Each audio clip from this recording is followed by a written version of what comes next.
Hey, Slapdawg, the Brainiacs are ready.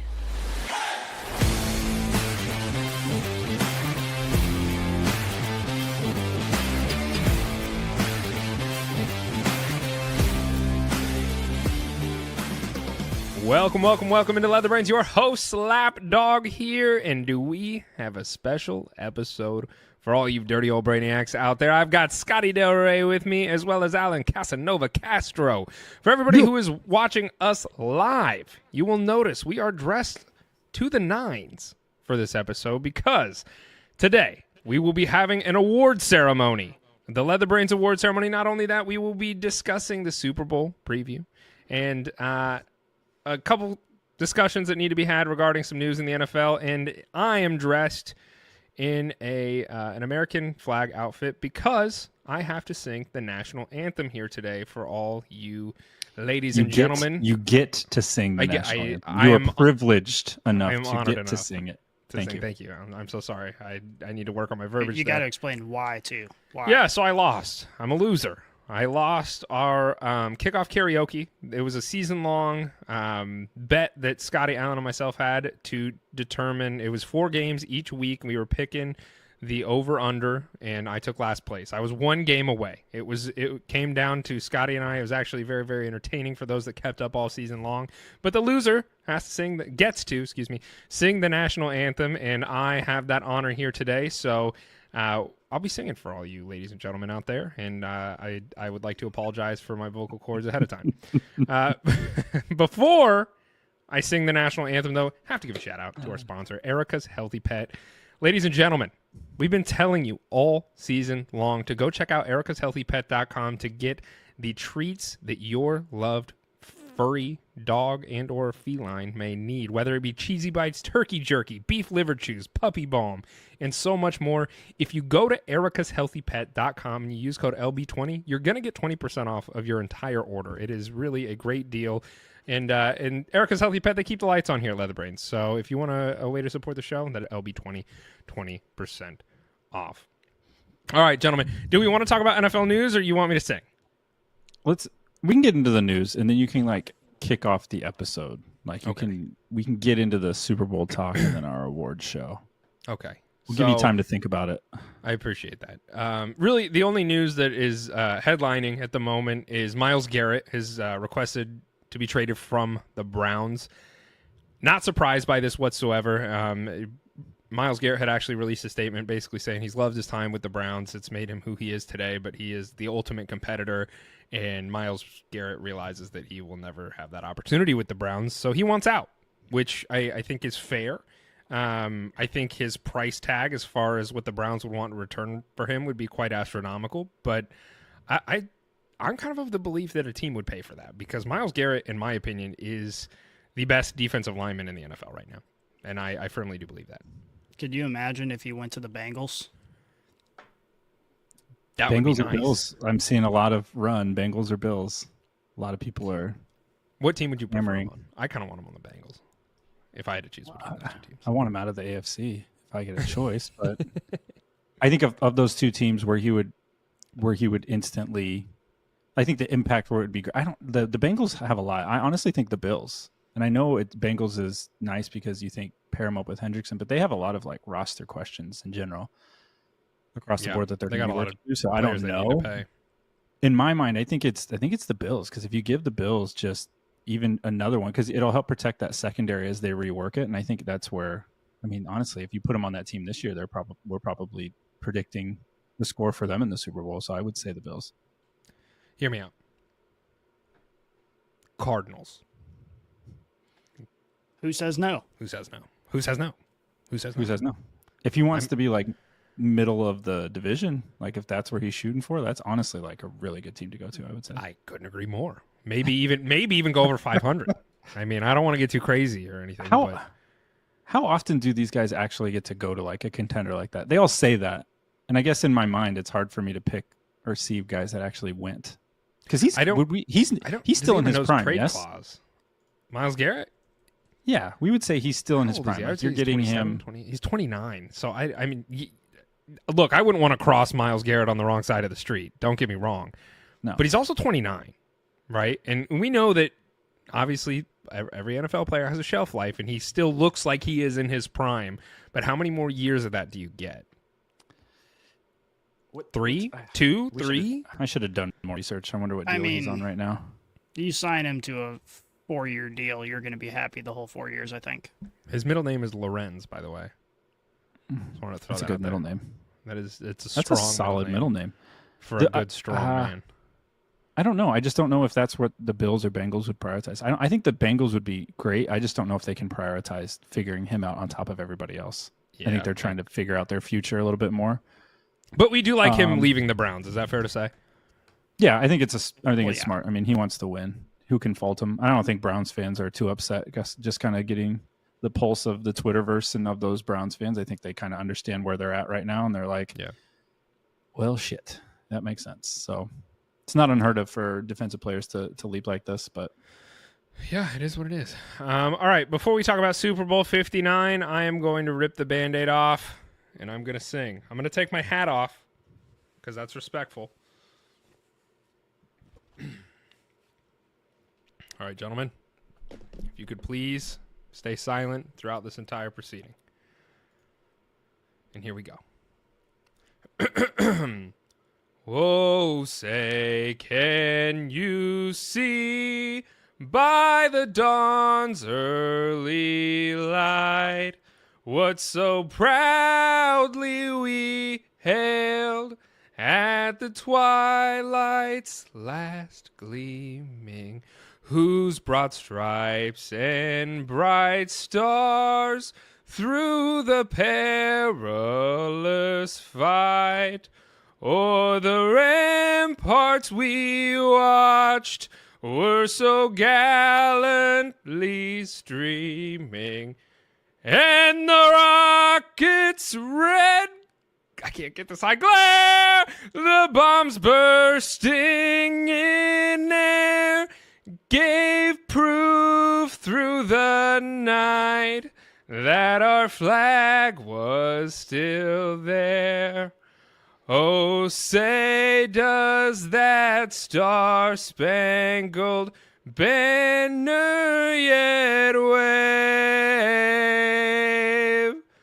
o'er the land of the free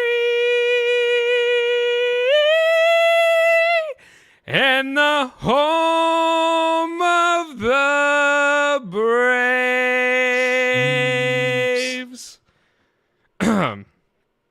You said home of the Braves. Sorry, in the home of the Chiefs. Home of the Chiefs. That was beautiful. This ain't a Chiefs home. Thank you. That was beautiful. Thank you. I I can put my nicotine back in. All right, we're back, baby. Okay. Can't sing the national anthem. It's not a Zing. sponsor. No. Not a sponsor. Yeah, not a sponsor. No free ads. All right. Now that I got that over with. Hold on. That was pretty good. Thank you. I appreciate that. You said all the words right almost, which is Scotty, better. I tried. Better I than don't know how most. you felt. Like in warm-ups, I was like, I don't know. This is going to be a little rocky when he was doing just a couple quick runs of what he was going to sing, but I was thoroughly impressed. Thank you. Yeah, I did not expect you to get. I don't know. I would have put the over/under at like 80% of the words right. I mean, you kind of missed that high note, but all things considered, the national anthem's a really hard song. It's not one of those songs you sing in the shower. It takes a professional. You guys, and don't I'm sing not in the that. shower. I'm. Not the national anthem. I stick sing in the with shower. Cardi B. I like Oh. WAP. Are you That makes sense. That tracks. twerking in the shower too? Sounds like a dangerous game to Yeah, play. I've never taken a shower without twerking since I Oh. was like 3 or 4. Damn, dude. That sounds like a good time. Got WAP going. Scotty's singing. He's throwing his ass around in the fucking tile. yeah. I'm in for that. There you go. All right. Back to football. Super Bowl 59, gentlemen. This is the Chiefs versus the Eagles in NOLA. And man, Nolans. it's I mean, we kind of briefly touched on this game last week, but let's go a little bit more in depth into this because obviously you both are Chiefs fans. We know that. We are well aware of that. I got to ask, and we like I said, we talked about this a little bit last week. Alan, we'll start with you. Did you hedge your bets again? Did you put $150 on the Eagles to win this game? So either way, you are not exactly heartbroken. I will. It is a Sunday tradition before the game. It's part of my shaking out the nerves and the energy as I go up to the casino and place a bet. And Can I just say it's pretty awesome that we have a Sunday Super Bowl tradition as Chiefs fans? That's pretty cool. That is pretty cool. that is kind of wild, actually. And I know I've talked about this many times. The Chiefs Eagles. This might be one where I know the Chiefs are hated, but I know a lot of people don't like the Eagles right now either. I think they pissed enough people off over the last few years too. So this might be the Super Bowl where like the fan bases are a little alienated, where there isn't one where you're like, oh my God, all of America is behind us and we carry the weight on their shoulders. It's kind of like we're in it for ourselves. F everybody else. Have fun watching. I think most of America wants a tie. Like most of America wants to see a 0-0 game and just like they don't want either team to win is kind of the perception that I get. I think the fandom, if you're looking through that lens, that is definitely they don't give a shit. Nobody really cares. They're kind of gross. I think this is the most I've ever seen. I'm going to boycott a Super Bowl, which dumb. You're going to watch. What else are you going to do? There's nothing on. Commercials, baby. There's literally nothing else on. You're going to be watching. But I will say, as a fan of football, first and foremost, yes, I am a Chiefs fan, but I'm a football fan first and foremost. And this game gives you all the pop, gives you all the names. You have elite players at every level, every position. You got personalities up and down the field. I think this is if you love the game of football, this is going to be one of those good ones. And I hope it plays out on the field that way. I mean, Saquon Barkley getting there after getting traded from the Giants, which they're going to hate watch this thing to the nth degree. All those Giants fans they actually might be bigger Chiefs fans than Chiefs fans. No, I think Giants fans actually would. I think for the most part are rooting for Saquon Barkley. I think the Giants front office is rooting very much against They're him. not rooting for the Eagles. That's for damn sure. You don't root for a division rival. Doesn't matter who it is. You want them to lose just like in the worst way. I mean, yeah, but like he was their guy. He was the face of that franchise, and for him to go over there, like there were a lot of Giants fans like who were burning their Giants jerseys and saying "screw this organization" like after they did that. So I don't know. I mean, none of us Giants fans. Let us know what you think here, but. Yeah, there's no way the Giants fans are rooting for the Eagles. I mean, I understand like they want Saquon to have a good game. They like Saquon, but rooting for the Eagles is like the last thing Giants fans are going to be doing, I think. Speaking of Super Bowl traditions, my other favorite tradition is Jamar Chase going on whatever platform he is and talking shit on the Chiefs ahead of the Super Bowl while he's at the Pro Bowl, not playing in the Super Bowl, which is my new favorite tradition of all of this. And I don't know if you guys saw that. He went on there and they're asking him who he wants to win. And he said, paraphrasing, I'm obviously not a Chiefs fan, so I hope Saquon rushes for 200 yards. So he is going to hate watch one way. But it's got all the matchups at all the levels. I know we want to break this down. I think I'm just going to jump right in with my keys to the game because I think we can start hashing it out. It's going to be Saquon. I think if you look at the difference between the two teams from 2 Super Bowls ago to now, there's some improvements on the Eagles' defensive line, largely in the secondary as well. But I think it's going to come down to Saquon. I think if the Chiefs can control Saquon, I think Hurts is still a little banged up. I think that knee issue he didn't really have to do much against the Commanders. He did have a long run. So we'll see. Like I think if the key to me is if the Chiefs on defense can force Hurts into passing situations and they're not able to tush push or lean on Saquon, which is nearly impossible to do. I think if you can try to do that as much as you can, that's going to benefit you. And then the Chiefs the other way, I think you got to sustain drives. I think you got to have long drives, converting on third down, and keep your defense well rested because this is going to be just like 12 rounds. It's a heavyweight fight, so you got to rest your defense when possible. Yeah, 100%. And honestly, if you're going to pick the 2 keys of the game, you nailed it on the head. It's got to be Saquon first and foremost because we know he's the game changer in this game. Like in previous big games, you look at Patrick Mahomes, you look at Travis Kelce. In this game, Saquon Barkley is the key to this game for both sides. But the other side to it is we have to see a Chiefs offense that is capable of converting in the red zone. Like we have to see them put up points. Otherwise, if they can just hand the ball to Saquon Barkley 30 times this game and still feel in the game the whole time, like that's really bad for the Chiefs. We have to see this offense perform better than we've seen them all season long. It's just got to be that way. Are you guys concerned? And like seriously, take your bias out of this for like 2 seconds and just look at both teams. Who do you think is going to win this game? Oh, we're just jumping in. You just want to give me the win. You just want me to give you the winner now. Well, I think on paper, here, let me put it this way. It's going to come down to two things. I think the Eagles have the better roster top to bottom. I don't think there's any question they have the most talent. I think the only two areas the Chiefs are better at that could be the equalizer in this game are the quarterback and the coaches. Between Andy Reid, and those are two of the most important positions. And Mahomes, like that is, and so it's can the quarterback and the coaching overcome the other roster? Because it's you look at the Chiefs of what they put together, like very concerned because what they've put together is they've largely held together with coaching and Mahomes because. You look who's out there. You got Juju Smith-Schuster out there catching balls. Hopkins has been a non-factor in the playoffs for the Chiefs. Hollywood Brown just kind of came out of his shell. Kelsey didn't even get very many targets last game. It's been just like a hodgepodge. It's literally like Kareem Hunt, Hollywood Brown, and Schuster has been like the things they have to like lean on, and then P. Ryan at the end of the game. So you have all of these players that like mix and match that as a total – if you're to add them all up, don't equal the Eagles. So that's what it's going to come down to is can Andy Reid create enough schematic advantages against Sirianni that it offsets the talent deficiencies they have? Like that's going to be it. That's tough to do twice in a row. Sirianni's seen this already. And if he's smart enough to and learn some things from the last go round or seen what the Chiefs have done in the playoffs, I think the Eagles could and probably should get a lead and sit on the ball with Saquon. Yeah, and the other big factor here is Steve Spagnuolo because, as we've mentioned already, Saquon is the key to this game.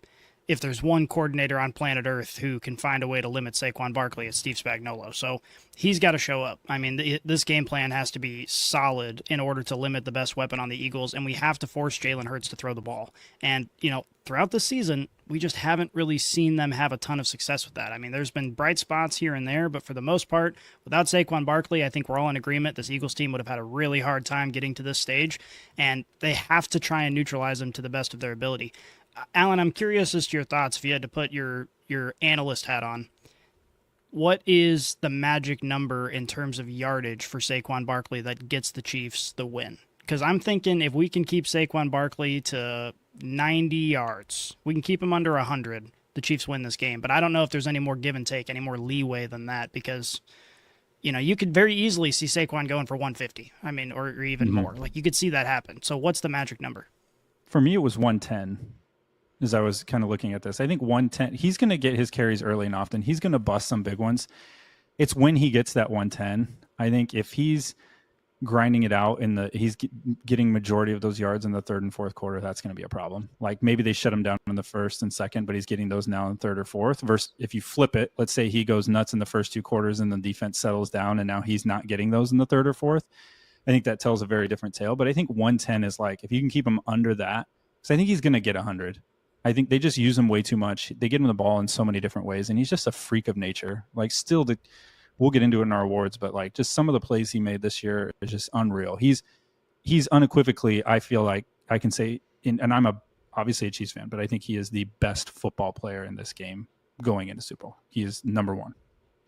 I think Patrick Mahomes is number one, but I think that Saquon is certainly neck and neck with Patrick Mahomes, and obviously these are the two figureheads of either team. You could argue Jalen Hurts, but I want to go back to something Scotty said moments ago in regards to he said Spagnuolo, right? And that's going to be the key to winning this game is can Spags shut down the run game and force Jalen Hurts to pass? That's what I want to talk about here for just a little bit. We haven't seen Jalen Hurts really have to pass the ball this entire season. Now we know that all of the players around him, you got A.J. Brown, Devontae Smith, Dallas Goedert, like this cast and crew has been with Jalen Hurts now for the last few years. And we have seen Jalen Hurts, depending on the year, throw the ball pretty well. And something that comes to mind is the last time these guys faced off in the Super Bowl, Jalen Hurts played a near perfect game. And he was throwing the ball, and it looked really great. Obviously, there have been some coaching changes that have kind of come along beside that, in addition to Saquon Barkley, so they haven't had to pass the ball as much. Are you concerned from the Eagles' perspective that if they have to pass the ball, they're not going to get it done? Is that something that is concerning from an Eagles' point of view? It's tough to say because, like we've already said, that this is a very talented roster. They've got weapons everywhere on the offensive side of the ball. We haven't seen it in the passing game as much this year, but we know that Devonta Smith and AJ Brown are capable of both having huge days. But we just haven't really seen it. And I think you can make a similar argument to Patrick Mahomes. We've seen teams with Patrick Mahomes where he is just the best player in football and lighting it up and throwing for 500 yards. Like, we've seen that. But because of the way this team has played all season, you don't really expect that to happen. And I think you can say the same thing with the Eagles. You don't really expect that to happen. So at least from the Chiefs' perspective, you know that your best chance is to say, Saquon Barkley, we're limiting you. We're going to force Jalen Hurts to prove us wrong. That's the best chance that you have. And it's still possible that he does that. But certainly that's the game plan going forward. Right. Easier said than done. I think the blueprint's going to come out of that Rams game. I think most Eagles fans would tell you that Rams game was probably the most nervous they were for any of the playoffs games for good reason. And you look in that game, Stafford threw for over 300 yards. Kyron Williams rushed for over 100 yards. And what was the difference? It was those big running plays from Saquon. Like, they couldn't come back from that. Aside from the turnovers, which I think is an obvious key to any game. You don't want to turn the ball over. So let's assume that's all neutral. It's going to come down to, those big plays from Saquon. And I think Andy Reid's going to look a lot at that, what the Rams did to the Eagles in that game, and try to replicate as much as he can. And then literally turn to Spags in the same room and say, dude, can you just slow him down just a little bit to just buy us some time, so that we can get some points on the board. But I think that's the blueprint you look for, if you're the Chiefs overall, to try to I just feel this perception of this game. It's literally, can the Chiefs slow down Saquon? I think that's how everybody's going to look at this. It's going to come down to that. Because if they can't do it, it doesn't matter what Mahomes does on the other end, because he can only do so much. It's going to be an uphill battle if the other side knows exactly what you have to do on offense. That's when it gets extremely difficult. Here's my view on this: is I agree with that. I agree. Saquon Barkley is the difference maker here. If you can stop Saquon Barkley, or you slow him down enough for the Chiefs to get ahead by a couple scores, and you do force them to pass, and by them I mean the Eagles, that's when things get really interesting here, because I don't think the Eagles can get it done. And running the ball can only do so much for you when it's crunch time, right? Yes, obviously Saquon, anytime he touches the ball, he could house it. But regardless, if you're down 3 scores in the fourth quarter, you're going to have to start making some money moves to try and get some stuff done. And that involves not running the ball as much, because that's going to tick the clock down. So you're going to have to throw the ball, right? And I think that's where the Chiefs really, we're pretty much saying the same thing over and over again, but that's what it's going to boil down to, is if you can force the Eagles to play from behind, that's going to give the Chiefs the best path to succeed, in my opinion. And I if I was an Eagles fan, I would be concerned with the passing game, because we haven't seen it this year. Kellen Moore, he's the offensive coordinator for the Eagles. He's largely leaned on Saquon Barkley for good reason, because it got him to this point, but we haven't seen them have to kind of get creative and pass the ball when they're down that much. And that's because this team is so good. And there have been some instances where they have had to obviously do some of that. But for the large majority of the season, it's been, hey, Saquon Barkley's going to get us the win this week. That's the quandary, because you look on the outside, they got Devontae Smith and AJ Brown and Goddard, and that's really fucking good too. No, it is. So if Hurts can get them the ball, that's also a problem. I think that's the thing with the Eagles. I get they haven't had to show it, and I think that's also kind of the scary thing for this game. If you're looking, is they haven't had to show it. So could they do it? Probably. And they certainly have the weapons on the outside to do it. It's just going to come down to Sirianni, Moore, Hurts. If they have to buckle down and deliver on that, will they be disciplined enough to do that? Because that's what happens in this game. One of these teams is going to break tendency and do something they haven't done all year, and everybody's going to be like, "Why are you doing that?" And that's generally the team that folds in this, because they try to do something different or wild and it doesn't work, or they're not doing what they're supposed to be doing. That's what's going to happen. That's what's going to happen in this game. Somebody's going to break and crack, and who's going to be the staff to do that? Okay, who do you have winning, gentlemen? Alan, we'll start with you. My heart, obviously, I want the Chiefs to win this one. I think there's a lot of history baked into this game. I think if you look at what the Chiefs have done to this point as a team, they basically are kind of stalling 2 other dynasties from formulating. They've stalled the 49ers from getting off the ground, because they've beaten them a few times in these Super Bowls, and denying them kind of a mini run with different quarterbacks. The Eagles, I know very publicly, they don't want to be the team to give up the first back-to-back-to-back champion in NFL history, and the Eagles kind of started all this. And the Eagles, if you flip it around, if they won that first matchup, we're talking about them winning 2 in 3 years with this team, which you're like, okay, now they're forming their dynasty.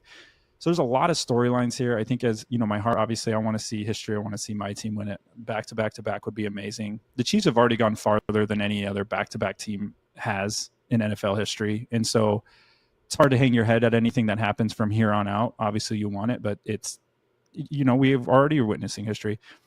My head tells me the Eagles. My head tells me it's hard to beat a team twice like this. Virtually the same roster, pretty identical coaching staffs. It's just there's going to be some subtle differences between both these teams, but I think Saquon is going to be the difference maker in this game, and I think he's going to salt it away late with his legs, and the Chiefs' defense is going to get tired late. That's kind of how I see this shaking out, to kind of salt away an Eagles victory. Okay, Scotty, you're up. I'm going to say the Chiefs, and I'm going to say it for 4 reasons. The first one, I really want it, so that counts for something. Yeah, that definitely counts. Oh, never mind.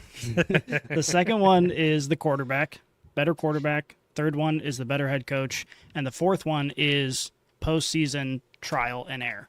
We've seen the Eagles have success all year long. They haven't been tested in this postseason as much as the Chiefs have. I mean, the Chiefs have kind of had to fight for this, and I think that the Eagles might be a little bit shell-shocked when they get into a game. Yeah, you know, I know they were here recently, but they get back into a game, you know, they get this roster into the stadium with a team that has championship pedigree and knows what to do to win. I think those 4 things, really 3 real things combined, I think would make me lean toward the Chiefs in this game, even though Saquon Barkley, it is legitimately terrifying. Like, this is one of those games, and it's kind of always like this in the postseason. Like, you're not really surprised either way, but this is one of those games where the only outcome that would surprise me is a Chiefs blowout. It wouldn't surprise me necessarily to see Saquon Barkley rush for 200 yards and the Eagles are perfectly comfortable the entire game and walk away victors without really having to worry about it. It wouldn't obviously surprise me to see a close game. I wouldn't expect the Chiefs to go win this game by 3 touchdowns. I wouldn't expect that to happen. So I'm definitely nervous, but I do think that the championship pedigree, Andy Reid, Patrick Mahomes, being, you know, battle hardened in the postseason, all of those things give the Chiefs a reasonable opportunity to win this game. Okay. Cool. Time will tell. What about you, Slaps? Well, what do you think? I don't know if you guys are going to like to hear this, because I have been historically the loser in kickoff karaoke, and I had to sing the national anthem today for that reason. But I'm taking the Chiefs. I'm going to take the Chiefs here. I sorry guys. I know it's a curse I'm giving you. For a few reasons. I have too much faith in Andy Reid, maybe, and Spagnuolo. Or I really do.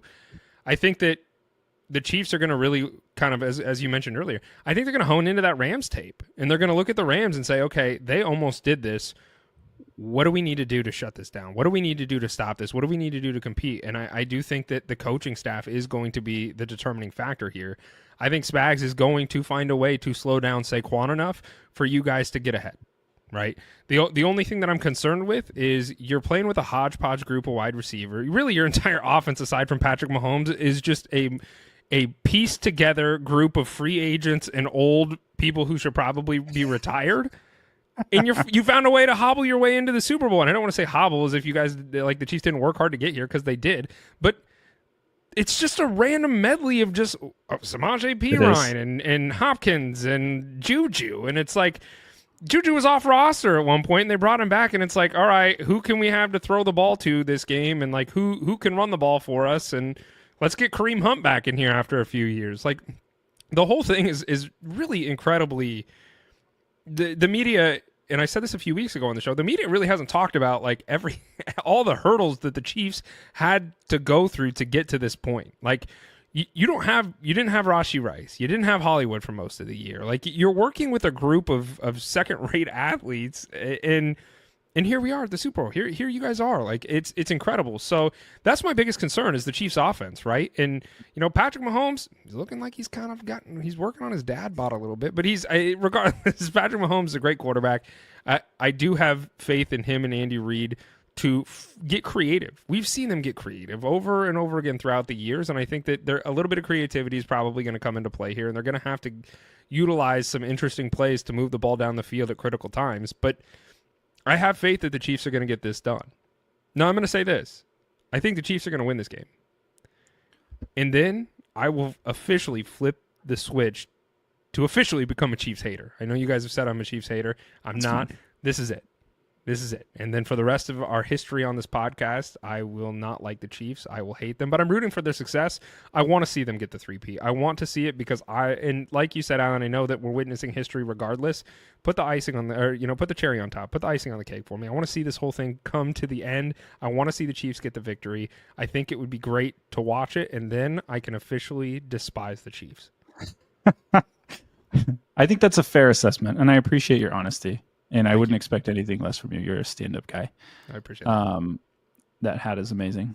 The one name you didn't bring up, which I think is funny, and then we can kind of transition over to our award show of Chiefs. I feel like mainstays in this Chiefs run that have kind of been like tossed to the side is Isaiah Pacheco.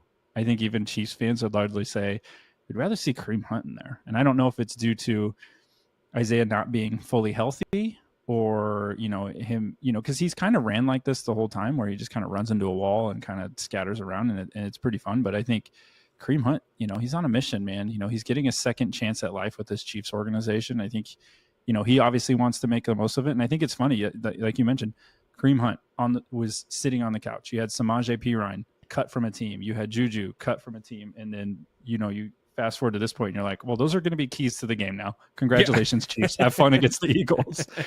So I agree with you. But it's working now. It is.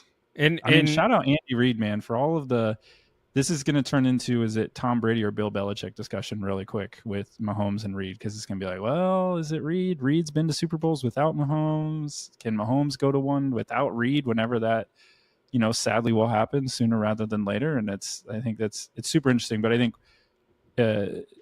we're all saying the same things. It's the coaching staff. It's, how they play these players. And then on the other side, you definitely have the X's and O's with the Eagles. They win that argument.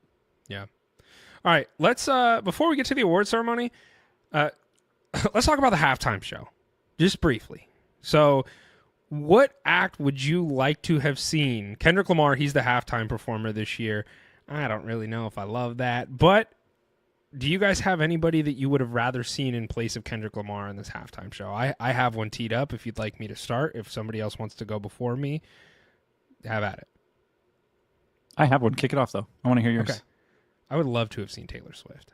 I would love to have seen Taylor Swift as the halftime performer. It would have been the best. Like me. Her boyfriend is playing in the Super. It would have been the most like. Oh, the NFL rigged crowd would be at a fever pitch. It'd be amazing. I would love it if Taylor Swift was the halftime performer. I would have been all for it. I would have been like, this is it. Like Travis Kelce's probably going to retire, right? So like, what better send off than for his girlfriend to get up on stage on the biggest stage in history? Than to go do that. I think that would be the coolest thing in the world. If Taylor Swift was the halftime performer, would have been the bow on the present for me. Scotty, do you have one or no? Yeah. Oh, I got a lot to say about this topic. I'm glad we're finally bringing this up. First things first, it really feels like the NFL is rigged. Like when they put on the halftime show, it seems like it's designed for the 70,000 people that are in the stadium and not the millions of people who are watching the game on TV. Because they always do this. They have some performer who's going to come out and it's like half rap music and they're just like dancing around on stage and jumping around and doing things that are just like kind of weird to watch on TV. Like if you're at the place and you're feeling the energy, like it's a whole different thing. But when you're watching it on TV, you should have like an actual performer there. And I love Kendrick Lamar. I think in terms of rappers, like he's near the top of the list for me.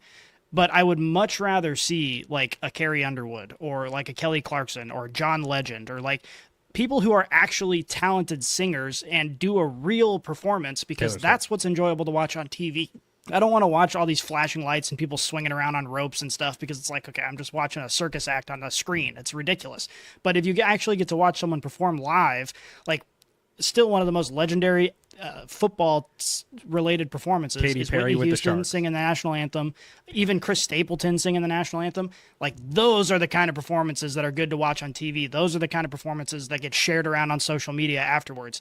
Kendrick Lamar going up there is gonna be great, like, in terms of that standard, but it's just not a good performance that you want to watch on your couch in front of the TV. And the other thing is, we have this weird problem in our culture where we just forget that there are like millions and millions of 8-year-olds watching this, and we put these like women on stage not wearing any clothes, shaking their asses around, and like nothing makes families feel more uncomfortable than when you're trying to watch the football game with your kid and you got to like cover their eyes because they're showing porn on TV. It's like, okay, let's just take a step back. Let's have a real performance. Let's be classy about this. Like, we don't need fucking Sabrina Carpenter making her innuendos or whatever's popular now. Like, let's just have a real singer sing some songs, and we can all say, wow, that was really, really great, really special.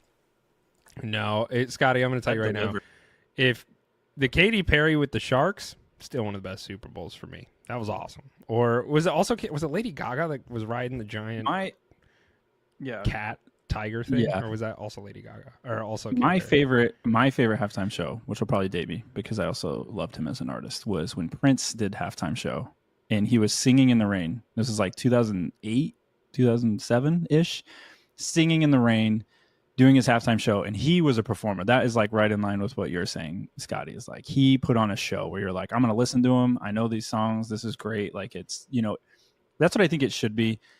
My take on it is these Super Bowls, I know they're typically at static sites. They tend to bop around some of them. But I think whenever you get into an area, I think you should try to feature the talent from that area. And this might be a shock to some, but I'm a big rap fan. And being in New Orleans, for me, I think it would have been cool for Lil Wayne to be at the halftime show, like the Big Timers, the Hot Boys, all of those like rap groups that were like Juvenile, all those guys that are from New Orleans. I think it's neat to like put on a show for a city. It doesn't have to be just them, but I think that's what Super Bowls should do, is like, put on for the area that they're at and have people perform there that makes sense, logistically. It's just Kendrick's from LA. This is in New Orleans. This is 100% because he just won a ton of Grammys and had a very popular Drake diss track, which is fine. And I'll listen to it and watch it, but I think they could have done much, much better than Kendrick for this one. So you didn't like, who was it? Was it Bruno Mars walking around in the mirror maze or whatever? Was that Bruno? That was The Weeknd. The Weeknd. He was like looking around crazy. He's wearing his That was glove weird. and he's like smacking into walls and shit. I'm like, what is going on? That was here? weird. It was terrible. That was weird. Okay. I also, second runner up for me was Creed. You get some Creed out there. Could you imagine if they recreated the Thanksgiving Yeah. show with the guys on like bed sheets flying around? Give me some Creed, baby. That would With arms wide open. Oh, That would have been awesome. I might change my pick. To Creed? It might be. Creed. You want my Creed pick? I'll stick with Taylor Swift if you want Creed. No, We can all get on board with Nickelback. Bring in Nickelback. To do this whole bring halftime some just rock out there, some dad rock. I'm in for it. Creed and Nickelback. That's what they should do. Is that where we're going with this? Just old. We'll just bring back old rock groups that can. Yeah. It's like Get some Metallica. Lifehouse in here, maybe. All right. Let's go to the award ceremony. So, gentlemen, we have a couple different awards here to discuss. We have 12 in total, right? So let's just start this thing out. So this is the LeatherBrainz Award.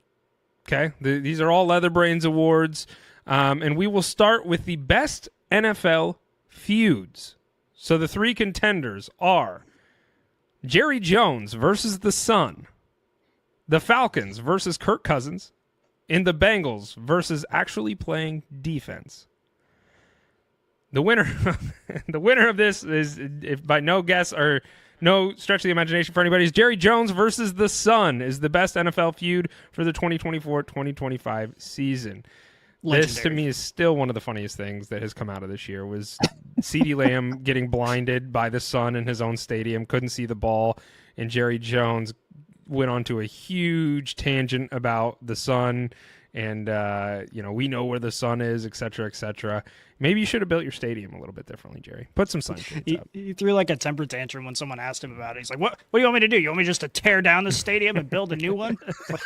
And what was funny is they had whatever the fight was, the Mike Tyson fight with whatever the Paul brother was, and they actually had like black shades up covering up the light, so the light didn't get in at a certain angle. It's like, well, obviously they thought about this problem before, but I get it. God needs to watch from all angles, so you have to have it open. The Bengals playing defense one is hilarious to me because all year long everybody was like shocked, like why aren't the Bengals in the playoffs? And that's 100% a symptom of this fantasy football world we live in and stats world we live in. Because like Joe Burrow threw for 4 touchdowns. How are they not winning? You're like, oh, the defense gave up 8. Okay, there is another side of the ball. I forgot we also have to give them the ball and we have to try to defend. That is also part of the game. My bad. And then the Falcons versus Kirk Cousins. We all know how that played out. Kirk got benched before the end of the season after signing a 4-year deal. So all great feuds, but Jerry Jones versus the Sun has certainly taken the award here for the best NFL feud this year. Next up, guys, this one's pretty fun. The play of the year. Okay, so we have Jahmyr Gibbs and Goff. They pretend to fall down, and then Jared Goff throws a touchdown to Laporta. This was the play where they had all screamed ball, ball, ball, ball, ball as if the ball was on the ground. Jared Goff pretended to kind of fumble the ball and then looked up, threw the ball to Laporta. It was awesome. Amari Cooper, laterals to Josh Allen for the touchdown. That play was also amazing. I don't know if I need to give I think that kind of synopsis is pretty well. It was in the snow. It wasn't the snow. It was snow. Anything awesome. In the snow is like way better. Yeah. Getting injured in the snow, peeing outside in the snow is better. Everything's better in the snow. I love peeing outside, no matter what the weather. But yeah, it's the best. Definitely in the snow because then you can kind of just make some art out of it. Turpin, he spins on the air. Punt return. This was Dallas versus Washington. Admittedly, I don't remember this play. Yeah, that's not a good sign for it, but it was awesome. Turpin got the kickoff. He caught the kickoff and then like kind of stutter stepped and then just spun. Like there's nobody around him. Yeah, I do remember that play. He just spun for no reason. Literally, when I was watching that play, he spun and I said, "What the fuck was that?" And then he just ran it 98 yards back for a touchdown. I was like, "Okay, I'll shut up." Like it was clearly awesome, but it was very funny to watch and it was electric. It was an awesome play. Yeah, I do remember that now. And then the last play here is Saquon Barkley's backwards hurdle against the Jaguars, where he was literally going backwards and just decided to hurdle a man while backwards. And gentlemen, amazing. By no surprise, it was that's the play of the year. I mean, that play was incredible. They actually added that into Madden after he did that. So, a play's pretty fucking awesome if Madden's going to go out of their way to implement that in the game. If it wasn't already in a freaking video game and you did it in real life and they're like, oh shit, we didn't even think that was possible. If they did the opposite, people would be like, this game is dumb. There's no way anybody can do that. But the fact that he did it, I think the other thing is just on the sidelines, everybody's reaction to that. It was just like one of those things where those are also professional athletes. Like if he did that to like a group of 8th graders in a flag football game, everybody would be like, all right, that's pretty cool, but he's also like a freak athlete. But those are also freak athletes trying to tackle him and he did it. I think that's the thing that blows my mind. And just like the balls to pull that off. Like who thinks of that? In the middle of a spin, you just juke somebody and then you reverse hurdle another guy. The only comment I'm going to make, what are the odds percentage of that Gibbs and Goff pretend to fall down thing? What are the odds that Ben runs that against the Lions? What do you think he pulls that out and tries it against the Lions? That would be awesome. That would be awesome. He's also kind of messed with everybody's brain because if, let's say, Caleb Williams actually does fall down and fumble it, and he does it against the Lions, Dan Campbell's would be like, no, watch the fake, watch the deep pass, and nobody's like going to go recover the ball because they're going to be so paranoid that that's going to happen to them. Yeah, I'm interested to see the mind games that get played between Ben and Dan now, and it's going to be fun. I'm happy he landed with the Bears for that reason. But Saquon Barkley, he takes play of the year. By no surprise, it was incredible. Next up, gentlemen, this is the LeatherBrainz MVP. And all of these players really value what we have to say here at LeatherBrainz, and they are all looking for this award. We have 3 candidates. Okay, we have Saquon Barkley, we have Josh Allen, and we have Lamar Jackson. who are all, by the way, they're regular season MVPs. They're in that conversation as well. So not only are they LeatherBrainz MVPs, but also regular season MVPs. We obviously know who the winner is, but let's kind of dissect these a little bit. We'll start with Lamar Jackson. I mean, do you guys feel as if Lamar Jackson should win this award? You're both kind of leaning your head. If you look at his performance this year compared to last year when he did win the award, I think there is more of an argument that he should win it this year than last year, which is kind of weird. Lamar Jackson, as long as he's in his prime like this, he's going to be one of the people who can always be in this conversation because he is just a game changer. I mean, when he is on the field, anything can happen. He's made more ridiculous plays than any of us can count. It's one of those things that this particular year, kind of similar to last year, I don't think he should win it as far as the real MVP, but I'm not going to throw a temper tantrum if he wins it because it's like, okay, I get it. Like, he's Lamar Jackson. He's one of the best that's ever done it. And we kind of lose sight of that a little bit in our era because, since Michael Vick, we haven't really had a quarterback like Lamar. Like, we've had some quarterbacks who are talented. Michael Vick was in a league of his own, and Lamar Jackson is the closest one since Michael Vick to reach that threshold. And so we really do sort of have to appreciate just how rare it is for someone to be an elite quarterback in the NFL and also carry this particular skill set. So Lamar Jackson, in my opinion, should pretty much always be in this conversation if he's healthy. Yeah. These MVP awards are certainly interesting because it's all about perspective. It's like, what weight do you put on certain things?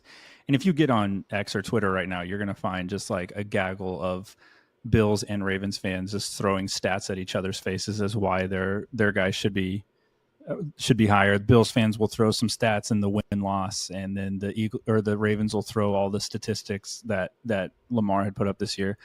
To me, it comes down to like a few things. Is like the year they had obviously statistically has to play into it because you have to be. I mean, there's some proof in the statistics, but then also like what value did you bring to your team? Like, could your team have done what they did with their team success with you or without you there? And I think to me it falls on two people, and I love Lamar, and I think he should definitely be deserved. But I think what Saquon did for the Eagles cannot be understated. I know we're gonna just ooh and ah about him, but like it's very rare, especially with how running backs are viewed today and the contracts they don't get in today's NFL. And for him to be this dominant, I think running backs across the league should be like thanking Saquon for kind of like resetting what it means to be a valuable running back and how teams can use running backs.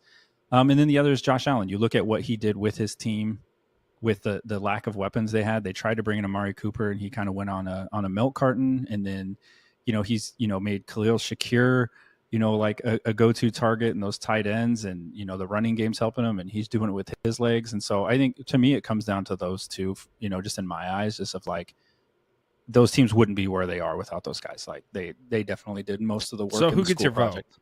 Who gets your vote for the MVP? Mine would go to Josh Allen. Okay. Have to give it to him. They had an amazing year, and I don't think they don't get to that spot. They don't have the year they have if he's not quarterbacking that team. Okay, Scotty, who gets your MVP vote?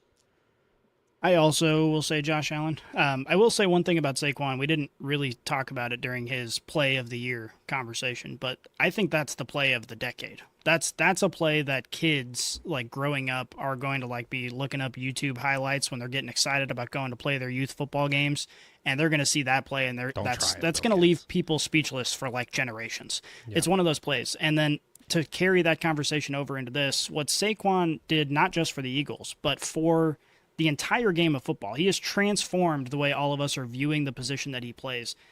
That's incredible. Like, that's something that he's not only impacting, he's not making an impact for himself. He's not making an impact just for his team. He's making an impact for the entire game and the way GMs are going to operate in their daily lives. Like, that's a real freaking impact that he's made. But with all that said, it's just got to be Josh Allen because, first and foremost, the quarterback just is the most important player on the field. And so quarterbacks are always going to be given a little bit of bump for that reason. And this is a Bills team that at the beginning of the season, nobody really knew what to expect from them. We didn't know if they were going to be good. We didn't know if they were going to be worse than normal. We knew certainly, losing Stephon Diggs and having to make some things work with a rookie wide receiver and bringing in free agents, like we'll see kind of how it plays out. They've got question marks on defense. And Josh Allen, not only with his play on the field, but with his leadership, it seems like he's just such a cool, calm, collected guy who can have fun playing a game for a living, which is good, but also take it seriously and just be just sort of the face of the NFL. Josh Allen embodies that so well. And when you combine that with the team success that we've seen from the Bills, not just this year, but for all of Josh's career, but then, in particular this year, it's got to be Josh Allen. Okay. Well, Josh Allen did win, gentlemen. He is the LeatherBrainz MVP. Golf claps for Josh. Congratulations, my friend. I don't know if I need to spend any more time in here because I agree with everything that you said. I mean, Saquon Barkley's number 2 for me. Put Lamar Jackson in the 3rd spot for my votes. Yep. Saquon Barkley, I mean, this was close between Josh Allen and Saquon for me. But I think if you remove Saquon Barkley from this team, I think there's enough weapons on that Eagles team where they still find success. Maybe not to the level that they are this year, but they're still a very successful team. You take Josh Allen out of the Bills, and the Bills are a poverty franchise, in my opinion. So that's to the level of which he has changed the dynamic for the Bills over the last few years and the level of impact he has for that team. So, Josh Allen, congratulations. LeatherBrainz MVP, buddy. We appreciate you, and hopefully you win it with the NFL MVP. That would be great. Most overrated team of 2024. Gentlemen, we have 5 teams here to discuss. We have the Falcons, the Chargers, the Bengals, the 49ers, and the Bears. Well, I think I know which one Scotty has voted for. I would presume the Chargers, as Scotty has said over and over and over and over and over again here on this show, that the Chargers are overrated. So, Scotty, am I fair in that assessment? Yeah, definitely the Chargers get my vote. I've said it before, but a lot of people have given me shit for this take because nobody went into the season expecting the Chargers to go to the Super Bowl, whatever. And I understand we all had relatively realistic expectations, but through the first 10 weeks of the season, this team played like a bunch of human garbage cans and teams that couldn't buy a win if they wanted to, if they mortgaged all of their homes. And they won those games, to their credit, but they played no real competition for the first half of the season. I would argue there's like 3 or 4 games you can look at throughout this entire season for the Chargers where you're like, wow, the Chargers earned that win. Most of them, they're playing nobody, relative to, they're playing NFL players, so it's always tough, but relative to that. And then, of course, all season long, we're hearing Jim Harbaugh came in here and turned this organization around, and they're finally going in the right direction, and this and that. And I agree with that, but we can't all sit here and pretend that Jim Harbaugh is like the fairy godmother who can just grant the wishes of all the fans of this team. Like, it's going to take time, and they're not there yet. I would argue that this season, they didn't really take the big step forward. I'm more optimistic about this Chargers team than I was in the past, largely because of Jim Harbaugh. But we didn't see that huge step forward like you see with some other teams, like the Broncos, for example, in the same conference. The Chargers beat the Broncos twice. I'm still more optimistic about the Broncos than I am the Chargers, just because you witnessed the product that was on the field, and it was just kind of underwhelming all season long. And despite that, you hear people all year, oh, Jim Harbaugh, he turned the team around. Oh, they're Jim Harbaugh. So, yeah, I think the Chargers are by far the most overrated team in the NFL. Okay. Alan, you agree with Scotty's sentiment here, or is there another team here that you think deserves this award more? Scotty, the cowboy hat wearing esteemed Chargers hater. That should be like on any like business card he has from here on into infinity. I agree with that.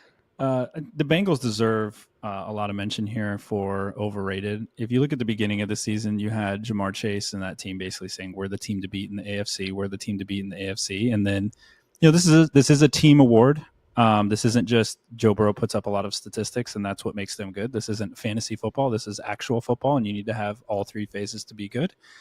And they didn't. And I think I think for me, it was every week it was like, will the Bengals figure this out? Will the Bengals figure this out? Can the Bengals do this? And they were losing games left and right, and they lost to the Chargers, who, Scotty just had, a dialogue about and how overrated they are. And then you get to the end of the season, it was, don't want to bring up old stuff, but the Chiefs don't want to see the Bengals in the playoffs. They're scared. That's why they didn't start anybody against the Broncos. No, you guys lost a fuck ton of games and had no defense. That's why you guys didn't make the playoffs. You just happened to get a favorable schedule down the stretch that allowed you not to lose those games. And then you're wondering how you didn't make the playoffs. And so for me, it's going to be the Bengals. I think for as much as everybody's going to, hem and haw about that offense, a lot of that offense was because they were behind or they had to win and because their defense couldn't stop anybody. So like you can't have one without the other. They're complementary, and you were forced to throw 800 times, which led to the statistics. And so to me, I mean, that's what I'd put on this year was largely all years, just the Bengals and how everybody perceived them. And for me, I don't think any quarterback has gotten more praise from losing a Super Bowl than Joe Burrow ever has. And so to me, that makes absolutely no sense. He's largely regarded like one of the top quarterbacks, and his best accomplishment was that one time he beat Mahomes a few years ago. And that to me just makes me laugh to the nth degree. Seems like there's some never mind. I'll just leave it where it lies. All right. For me, it's the Falcons. And maybe this is just personal bias involved, but I had the Falcons winning their division handily. I thought they were a quarterback away. I thought Kirk Cousins coming in here, I thought that was the difference maker that they needed, right? And it wasn't. And we saw Kirk Cousins get benched for Michael Penix. I don't really know what to make of the Falcons, even going into next year, because we know they have weapons, we know they have talent, and now it's the Michael Penix show. What do they do with Kirk Cousins this offseason? Is Michael Penix? We didn't really get to see him a lot, right? Because they rolled him out at the end of the season. So, is he a good quarterback? Is he someone that the Falcons can say, "Hey, we found our guy here, and let's make some money moves to kind of go for this thing"? I don't know. But I thought Kirk Cousins coming in at the beginning of 2024, I was like, this is it. The Falcons finally got what they needed here, and that didn't happen. So I had high expectations starting the season for the Falcons, and never really came to fruition. So for me, I would take them as my most overrated team of 2024. But the winner of this award is the Chargers. Scott. Suck it, Jim Harbaugh. I know. Jim Harbaugh. He's sorry pissed. to say. Yeah, we're going to get some flack for this from Harbaugh's camp, and the Chargers are probably going to reach out and make us redact this award. But quick question, because in my mind, I'm imagining Harbaugh getting on a plane to come kick Scotty's ass. Do you think he has to take off his wide receivers gloves when he goes through TSA, or do they let them? Can he wear those through like security? His little wide receiver gloves he has. He probably flies private, I would guess, at this point in his No. life. So he's probably. I could see Harbaugh being. You think he takes them off when he showers? No, 100%. Because he doesn't want to drop the soap. They're probably good for exfoliating. Nobody wants to drop the soap. Just rub them all Nobody over wants your to drop body. the soap. Yeah, I could see Harbaugh wanting to fly commercial because he just likes the thrill of it. I could see him being like one of those guys, like, oh, kind of invigorating, get amongst the people. Yeah, I can see. I'm one with the common folk. He wants to convince the guy next to him to love football. That's his whole mission on every flight.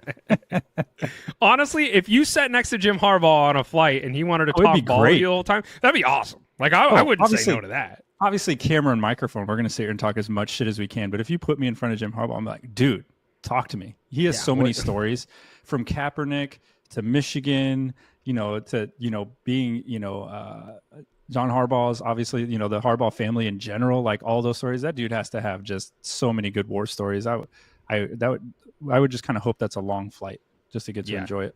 Me too. I hope that now that we said that, he doesn't come kick my ass. Could you imagine if he showed up at your house? He's knocking on the door with his little wide receiver gloves. Just a little light tap. You think I'd have a better chance of winning that fight if I was wearing the cowboy hat or I took it off? I think you should, no matter who you fight, if you ever get in a fight, you should wear a cowboy hat because it looks cool. True. Yeah, but if you get knocked out wearing a cowboy hat, you just look like an idiot. Don't get knocked out. That's the ultimate motivation. I'm wearing a cowboy hat. I can't lose this fight. Otherwise, what are the people going to think? I just did a quick poll in my head, and I don't think I've ever seen anybody in a cowboy hat get knocked out. So I think I think you're safe. Secret. I think if I could be the first one ever, then though stakes are high. I know we're on a tangent. If Harbaugh did show up your house and he wanted to kick your ass, I think the only thing you'd have to have is like a whiteboard with a bunch of X's and O's on it and tell him you came up with a cool play, and he would be just like totally distracted. He'd be like, whoa, whoa, whoa. Okay, I'm going to put sit this down aside here. I'm going to sit Tell right me here. about this. Show me. Yeah, I just got a playbook and a highlight reel of Justin Herbert. And I'm just like, listen, I know you're mad, but I got something we can bond over. Let's just look at this for a while. You're smoking a stove with Harbaugh on your back porch showing him plays. That would be awesome. Let's speak it.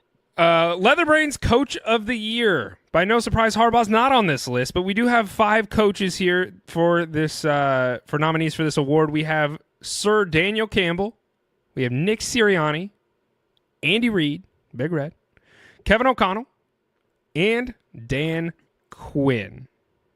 For me, it comes down to two coaches, gentlemen, and it's Dan Quinn and Kevin O'Connell. What Dan Quinn has done for this Commanders organization and this team, nobody in their right mind, including Commanders fans, had the Commanders going as far as they did. No, and in the span of one season, what he has been able to do with this Commanders team. Commanders, they were a scum team. They were terrible. They had no trajectory for the future. And Dan Quinn comes in here and completely changes the dichotomy of what this team and this organization is. They were a poverty franchise, and welcome to the playoffs. Welcome to the future where they have something to hang their hat on. And Commanders fans can actually be excited for once in a very long time. Dan Quinn has done that for them. Dan Quinn has completely changed it. So Dan Quinn definitely gets my vote. And the other person here, Dan Campbell, Nick Sirianni, and Andy Reid, they all are certainly in the conversation, but I feel like they're constant players in this conversation. And so what has this head coach, and this is how I view this award, what head coach has come in and or done something differently? And the other one is Kevin O'Connell. I mentioned Dan Quinn. I kind of went through him. But Kevin O'Connell, I didn't have the Vikings doing anything this year, gentlemen. They lost Kirk Cousins. They didn't have a quarterback. They drafted J.J. McCarthy, and then he gets hurt in preseason, is done for the year. And I'm like, oh, well, the Vikings are done. And we're all still very impatiently waiting to see what McCarthy can do for this Vikings team. But they didn't even have that. So we're like, well, you're playing with Sam Darnold. Vikings season is over.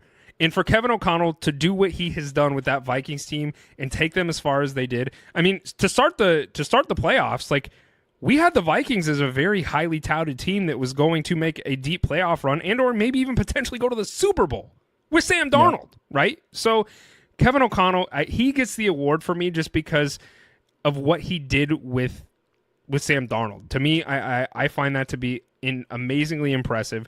Dan Quinn, yes, is certainly in that conversation, but my vote's Kevin O'Connell here. I did not see him finding the success that the Vikings did this year, and he certainly exceeded my expectations across the board for that. Yep. I say +1 to everything you said about Kevin O'Connell. I think holding that team together with everything is just like, that's a masterful job that he did. And especially Darnold, I think he's just got this habit of turning quarterbacks around that shouldn't be where they were. Quarterback whisperer. Darnold ended up turning into a pumpkin. Like his Cinderella story definitely ran out towards the end of the season. The other one I'll say is, and I know it's a little homerish, but it is Andy Reid. And I think it's for the aforementioned issues that the Chiefs have experienced on offense.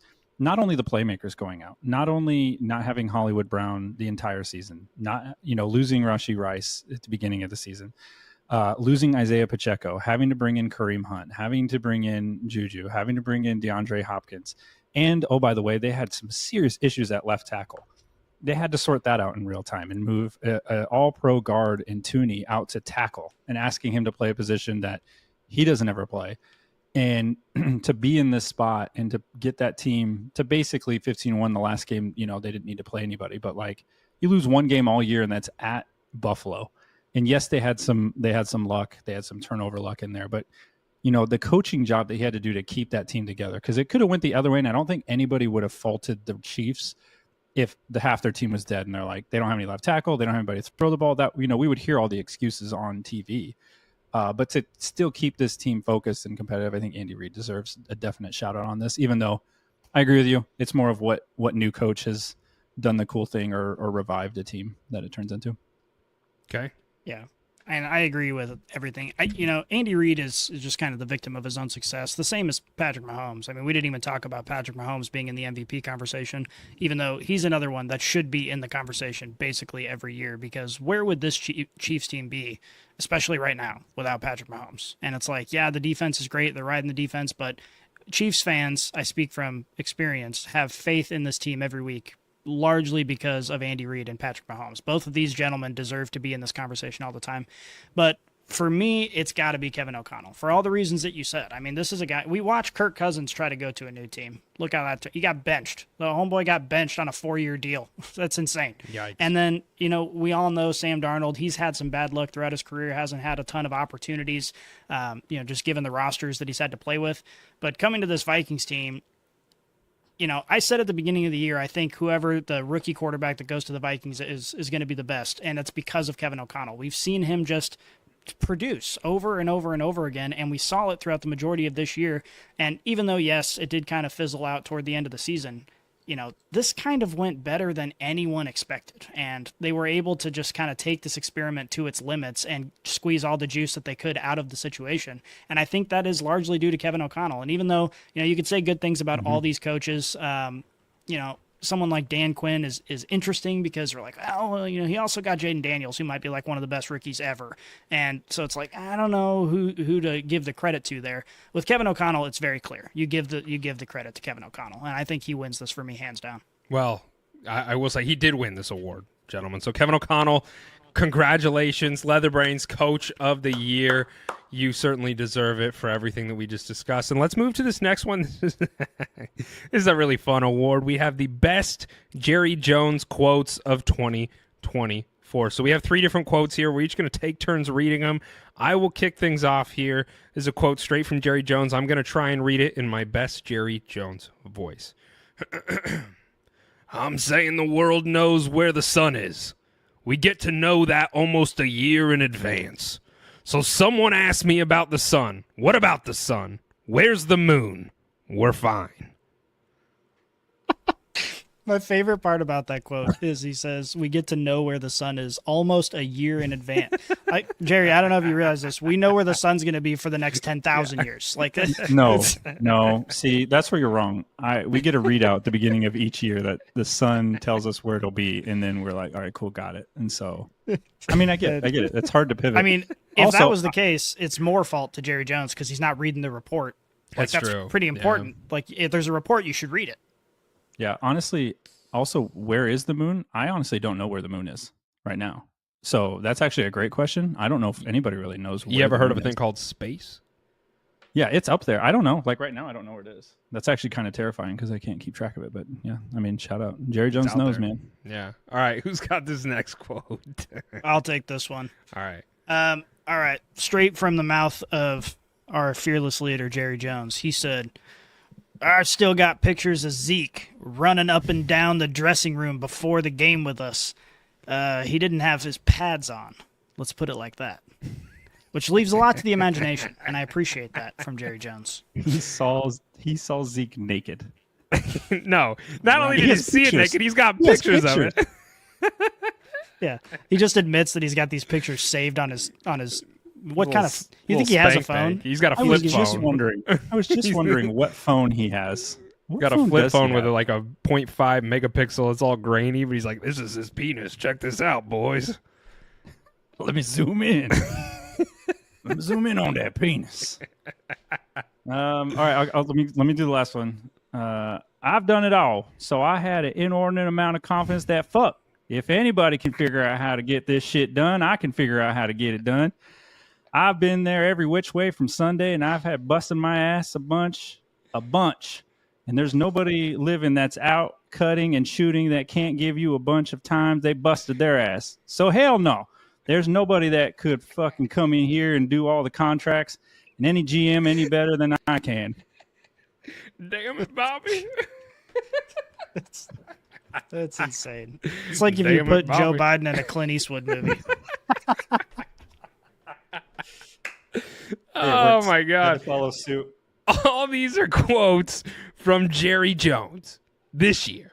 This is amazing. But I think the one that the winner here, I think we all unanimously agree is going to be the I've still got pictures of Zeke running up and down in the dressing room before the game with us. Didn't have his pads on. Let's put it that way. Congratulations. This is the quote that has won the 2024. Okay. Yeah. I was just going to say, you read that a second time and something else popped in my head. He said, I still got pictures. Like, did somebody ask him to delete those at one point? And he's actually bragging that he still has. I still got them. I haven't gotten rid of them. I'm not going to listen to all the haters out there. I still got them. So it's not that he actually has them as the surprise. The surprise is, surprise motherfuckers, I never deleted them. Zeke's just been begging him, please, Jerry, delete those pictures. Delete those. Still got them. I still got them. That's so good. Oh, fuck. Jerry Jones. Look, man, I hate the Cowboys, but I want Jerry Jones to live forever because the guy is nothing but just pure entertainment for the NFL world. He's So- great for this podcast. He There's is. no doubt about that. Yeah, 100%. So congratulations. The naked picture of Zeke is the best Jerry Jones quote for 2024. And now over to our worst prediction. So gentlemen, we talk a lot. We talk every week about NFL football, and this award is for our worst predictions for this season. So there's 5 different things here. We'll start with the Cardinals are back. That was a Slapdawg original. I went back and forth on this train for a while. At one point in time, I did think the Cardinals were back. Shame on me. That is definitely not one of my proudest moments. Another quote for us was "Fire Sirianni." All of us had pretty much at one point. There was an episode in particular. It was weeks ago, and I admittedly I don't even know. Sirianni must have did something really stupid, but we all wanted the Eagles to fire Sirianni. I've left that train, but it was a pretty silly prediction for us. Alan, well, I'll let you take this next one. Yeah, I'm trying to remember where this got pulled from. So I watched Bo Nix at Auburn, and I don't know if I was saying he wasn't going to be good. I don't remember the context. Yeah, the context was we were talking about the draft right after the draft happened, and everyone was talking. Obviously, the coaching staff over in Denver was super excited, and you said, "Yeah, Bo Nix had a great time with Oregon," but I watched him at Auburn. Yeah, I tell you, I'm not impressed. Okay. Let me bookend that one. I did say the Broncos were going to be good, but so I don't know if maybe I gambled too. My bets were spread too thin. But yes, I did see him at Auburn. It wasn't great, so I have to own that one. The next one is you, Scotty, and Slaps. I believe you had a take here about the Falcons. Yeah, I covered this one just a little bit earlier. I really thought the Falcons were quarterback away. They were not. They were a lot of things away. So I think Scotty and I were both in that train. You were right alongside me for that one, right, Scotty? Yeah, it's very disappointing because sad. I would have bet. I didn't bet, so maybe this isn't true. But looking back in time, I think I would have bet a lot of money that the Falcons were going to be like almost a sure thing to win the NFC South. Like I was 100%. They're still in it towards the end too, which is crazy. Me too. Yeah, they still and they had should a have shot been. towards They the should end. have been. Yeah. Shame on well, you. it's the NFC South. Like if It's you're a just like dumpster competent, fire. if you're competent, you should be like in it, which is what we saw. They were like semi-competent, so they were still in it. But that's why I thought, okay, like if they get a quarterback, they got all these weapons, like they're gonna run away with it. Keep selling me, baby. I might go back in here. Let's go. And the season's going over. over. We already know what happens. might Slapdog. still We know it's not true. I just want to forget it. And then the last one here is yours, Scotty. Go ahead. Ugh. Are you finally? This one Hold on. hurts. Are you gonna get off the train? Are you? Well, no, I can't. That's the thing. I you have to. did the classic mistake where I publicly said you no have to matter stay with what, it. Kyle Pitts, you no can't. matter what. So now it's like we're at the what, but no matter what, doesn't matter. We're at the what. I can't change. So yes, Kyle Pitts, no matter what. When can There's you get always off the next year. train? There's always next year. So for his entire career, it's Kyle Pitts or bust. Yeah, that's I the think he box gets I put traded. myself I in. think if he gets traded, you get another go at it. You get to pick if you want to. You get to decide it. Yeah, Okay. but no matter what you pick, you can't get back on the train. Okay, but now you're putting me in a weird spot where I'm saying no matter what, but also I hope he fails so he gets traded so I can get off this fucking train. Well, there's rumors that he's on the trade block. Yeah, there's rumors. He's being shopped. Yeah. I'm well, scared. Bad What's our take winner? either way. What's our winner? Slaps? Our winner was Kyle Pitts, no matter what. It's been going on, Yes, not Scotty. just for this season, but this season, I think, kind of put a spotlight on it because we kept giving Kyle Pitts grace because he didn't have a quarterback, and then he has 2 quarterbacks, and he's still largely irrelevant. So Scotty has been saying this for years, Kyle Pitts, no matter what. But this year, finally, kind of, it's starting to look like Kyle Pitts, no. Like, just leave the matter what off because Kyle Pitts, no. So that was the award winner for the our worst predictions of 2024. And now, the worst play of 2024. So we have 5 different candidates here. The first one being Mark Andrews, his drop in the when he was in the end zone at the very end of the game against the Eagles. If he would have caught it, would have put him into overtime. Pretty bad play because it hit him right in the hands. Jonathan Taylor fumbling on the goal line. Tough. Admittedly, I don't even remember what game this was because the Colts have been largely irrelevant this year. This next one is Matt Eberflus deciding to not call a timeout against Detroit. we all were wondering when the timeout was going to come, and it came after he let 20-something seconds run off the play clock. So really stupid decision there. Next play is Aaron Rodgers getting called for unnecessary roughness versus Buffalo. Pretty hilarious. And then the last one is Tyreek Stevenson forgetting to play defense versus Washington. This was the play. Tyreek Stevenson, he's a D-back for the Bears. They were playing Washington, and he is literally, before the ball is snapped, he is, he's staring up at the crowd, trying to, get the crowd going. He's throwing his arms up, like, pump us up, and the ball snapped, and the play starts, and he just kind of forgot that he was also on the field playing football. So, any that stand out to you guys in particular? Aside, for me, it's a Tyreek Stevenson one. Hilarious. Yeah, the Tyreek one is, I think that one's just hilarious because it's instant karma. Like, you regularly don't get to see something that instant happening. JT's was the one where he was running in the end zone and he dropped the ball before he got in, which was the difference in the game. That was going to be mine because that one's just like, come on, man. Like, that is, they drill that into you at youth football, high school, college, like, hold on to that ball today. I still don't know the infatuation with people wanting to drop the ball before they get in, like wanting to drop the ball immediately. Like, just hold on to it. Like, what are you doing? Take it back to the sidelines. Why do you? I'm sitting there with a stopwatch, and when they're doing it, I'm actually clocking it to see how long are they holding the ball after they get in the end zone. So, and I know a lot of fans do that at home. So that's kind of why players do that. Everybody's so fucking nervous. Stupid. It's so dumb. Just like you're not impressing anyone. Like, nobody. If you were to do that and time it perfectly, I at home still would not ever notice. I'd be like, oh, cool. Okay, you got to touch. It's the dumbest thing ever. Just it's run so through the end zone with it. Yeah, that one's mine. Yeah, that's a fair one. Scotty? I think it's still got to be the Eberflus. This is the play that was the final straw that broke the camel's back and lost him his job. That's how bad it was. Yeah. And it was just, if you don't remember, the situation where the Bears, by the grace of God, were still involved in this game against Detroit and had a chance to win it. Caleb Williams, again, like, this is the story of his rookie year, is he's actually leading the team down to potentially tie or win the game in the last seconds of the game. And Eberflus just was like, okay, I'm not going to call a timeout. And what happened was the whole offense was out there just scrambling, trying to figure out, time's running out, 20 seconds, 19 seconds, 18 seconds. They're trying to figure out what they're going to do. Everybody on planet Earth was yelling, okay, just call the timeout, bro. Like, you can get more time. I don't know if you know this, but you can use a timeout, and then you can have more time to think about this.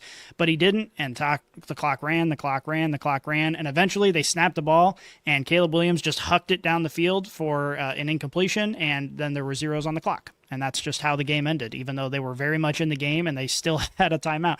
If you lose a game and you're on offense and you still have a timeout, something went terribly, terribly, terribly wrong. Yeah, and that's you're what still we saw in from this Matt game. Eberflus. Yeah, it's stupid. Excuse me. The award goes to Tyreek Stevenson for getting to play defense versus Washington. I think Eberflus was a close second, but the determination was kind of that karma. Karma for Tyreek Stevenson, just like Alan had said, is the ultimate karma. You're sitting there gloating, and you get caught with your foot in your mouth. So pretty hysterical stuff. Next one here is the Offensive Rookie of the Year. This one's pretty fun, gentlemen. We have there's. I'm just gonna say this. I'm super excited for this rookie, like this class of rookies this year. There's so much talent in this rookie class, or this current rookie class, or the sophomore class now, I guess. Like, there quarterbacks, wide receivers, tight ends. Like, there's just so much talent here. I think this is really great just for the NFL as a product. All these young guys that are coming in here, because it's kind of given me some optimism for the future. Where, like, what after, I think of like the Mahomes in the Burrow era and Josh Allen, and like I think of those guys, and then largely it's just been like a couple guys here and there. This class seems really, really loaded. So the four candidates we have are Bo Nix, Jaden Daniels, Brock Bowers, and Brian Thomas. And I think we could probably spend a lot of time talking about all these guys, but largely I don't think we need to, because we almost everybody at home knows the caliber of players all of these guys are, right?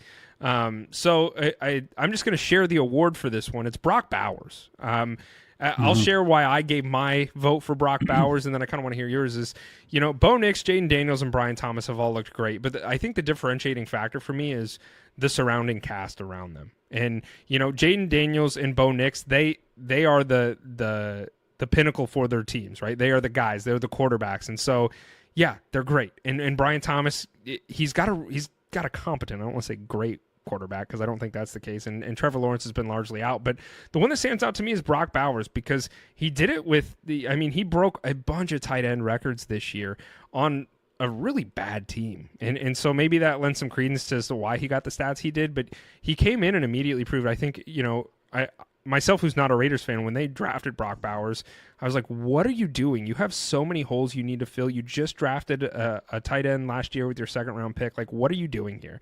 And turns out they did know what they were doing, because they got a generational tight end in Brock Bowers. He's looked incredible for this Raiders team, and I think he's going to continue to find a lot of success with them. So he got my vote for Rookie of the Year. Yep, I'm largely the same thing. I think he's just a weapon. He is you could put him on any team, and I think he's just a great pass catcher is the thing that gets me. Like, yes, he plays the tight end position, but he's just a phenomenal pass catcher. Even with some of the wide receivers that we had as rookies, like, I think he's right up there with them with the ability to just go up and catch the ball. And he's a big body, and he knows how to play the game. I think it speaks to his talent to be able to shine in that offense where there wasn't many shiny parts. And so to be able to do that, I think is really critical. The only other one I was going to say was Bo Nix. I feel like you want to talk about expectations versus, delivery, team success. I think getting the Broncos to the postseason, no, Jaden Daniels did as well. I think Jaden Daniels, I think the coaching staff did him a lot of favors. Cliff very famously, he said many times, he brought the college offense he had at LSU and incorporated some of that and helped him. I don't think Sean Payton did that for Bo. I think some of it maybe, but largely that was just him making plays. And I think he, through a good part of the season, was kind of willing this offense through some struggles, and I think he deserved a lot of credit. But I agree with you. I think Brock Bowers was by far the best offensive player that we had seen out of the rookie class. Yeah, and Jaden Daniels was going to win this from the NFL, so I think it's good that we give some credit to Brock Bowers, because honestly, outside of really in-depth NFL circles, you're not hearing a ton about Brock Bowers. It's because the Raiders were irrelevant and they're kind of a dumpster fire. But Brock Bowers is a huge bright spot in this organization, because he is not only in the conversation for the best rookie tight end, not only in the conversation for the best rookie pass catcher, he's in the conversation for one of the best tight ends in the NFL. And I think if he was on a competent offense with a competent quarterback, we would see him be mentioned. Mark Andrews was in that conversation for a while. Travis Kelce's always in that conversation. Brock Bowers, in my opinion, is kind of right up there. He's, right with Sam Laporta. If you replace Sam Laporta with Brock Bowers, I'm not sure how much of a difference you'd see in production on those teams. I think he's that caliber, and we should be treating him like that. The Raiders, did a really great job kind of having to scramble to pick him up, I assume. They wanted Penix in the draft, and then they said, okay, who's the next best player? And they nailed it. Brock Bowers is a great player. He's going to be great there for years to come. Cool. Well, gentlemen, Brock Bowers did win the Offensive Rookie of the Year LeatherBrainz Award. Congratulations to you, brother. Love watching you play on the field and what you're able to do, and excited to I don't really love the Raiders, but I'm excited to see what you're going to continue to do, because you are a phenomenal talent. So this next award is the best time at a masseuse award. And the three candidates we have are Deshaun Watson, Justin Tucker, and Robert Kraft, who is he's the owner of the Patriots. So Deshaun Watson, we know all about Deshaun Watson. Justin Tucker, this is kind of newer news. He was banned from 2 massage parlors. He's gotten a lot of negative press because he's getting a little too sexual in the at the place where they massage people. He's wanting their hands to get a little too close to his downstairs mix-up. It was also said that he had left some juices on the table after to the layperson on the massage tables and not cleaning it up. You can't do that. You can't do that. I don't know. Yeah, I was going to say you can't do that today, at but least, you just probably at least yeah, be a gentleman. The decency. Yeah. Mop it up or something. Do something. Why are you just leaving? We should say he has denied all of these allegations. This is so true. Of course, this is something that will, I'm sure, this is just hearsay. This is just hearsay. But assuming that it's true, yeah, I mean, obviously, you should treat people with respect. How could it not be true, though? Let's just stop for a second. That is such a very focused accusation, like, yeah, he and not for just one massage parlor to like ban him and say like, hey, look, you're not coming back here. Like maybe they were looking for like attention and it wasn't real. 2 massage parlors and multiple people. Well, they're never gonna. So like, it's really hard for me to sit here and believe it's not true. I get it, maybe, you know, until jury's out, we got to hear more about this as more comes out here. But he did it 100%. He had to have done it, man. He had to. You think that's why he hasn't kicked so well this year? I think so. I think he knew these allegations were coming out, and I think it started messing with his head. He started. I have a real question here. If you're going to put your mind, like, say that all the allegations are true, so he's obviously a degenerate. If you're going to put your mind in a degenerate headspace. Got you.